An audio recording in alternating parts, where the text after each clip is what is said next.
Pæn goddag, det er advokat Samer. Jeg vil i dag vise dig, hvordan du skriver under på dit skyde. Først og fremmest skal du ind på den rigtige hjemmeside, og den hedder tinglysning.dk. Og der er det vigtigt at påpege, at det ikke er tinglysningsretten, det er en helt anden hjemmeside. Den rette hjemmeside hedder tinglysning.dk.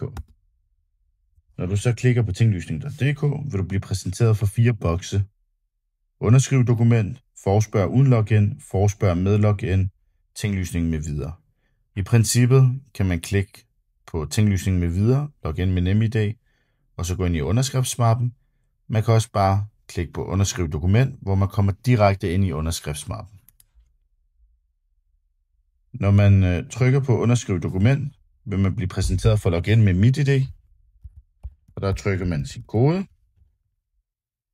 Og når man har gjort det, går man ind på sin app på telefonen og logger ind derfra, som I kender det helt på sædvanlig vis. Når man så har gjort det,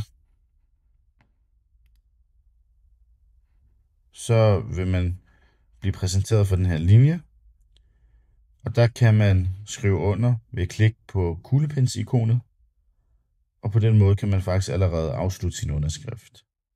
Hvis man gerne lige vil læse dokumentet, kan man klikke på den her linje, og så kan man gå direkte ned og læse skydet, og så klikker man tilbage, og så klikker man på underskriv dokument for at skrive under.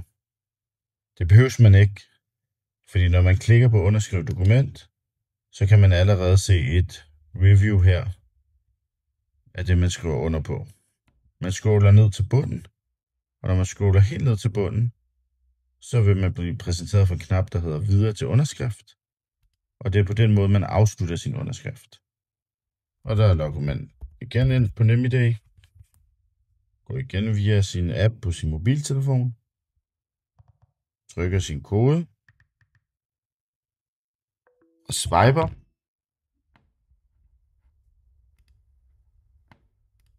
Og så vil man på den måde kunne afslutte sin underskrift.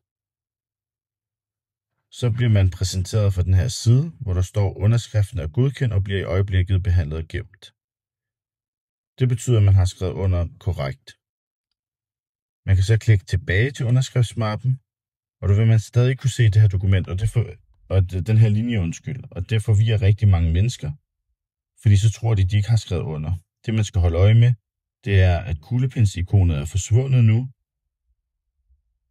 og der kan man se, at der ikke længere er muligheden for at klikke på kuglepens-ikonet for at skrive under. Grunden til, at den her linje stadig er der, det er sådan, at man stadig kan gå ind og læse, hvad man har skrevet under på. I skal ikke være bekymret for jeres advokat, fordi han vil få automatisk besked, lige så snart I har underskrevet. Derudover vil advokaten via hans panel altid kunne se, hvem mangler at skrive under, og hvem har skrevet under.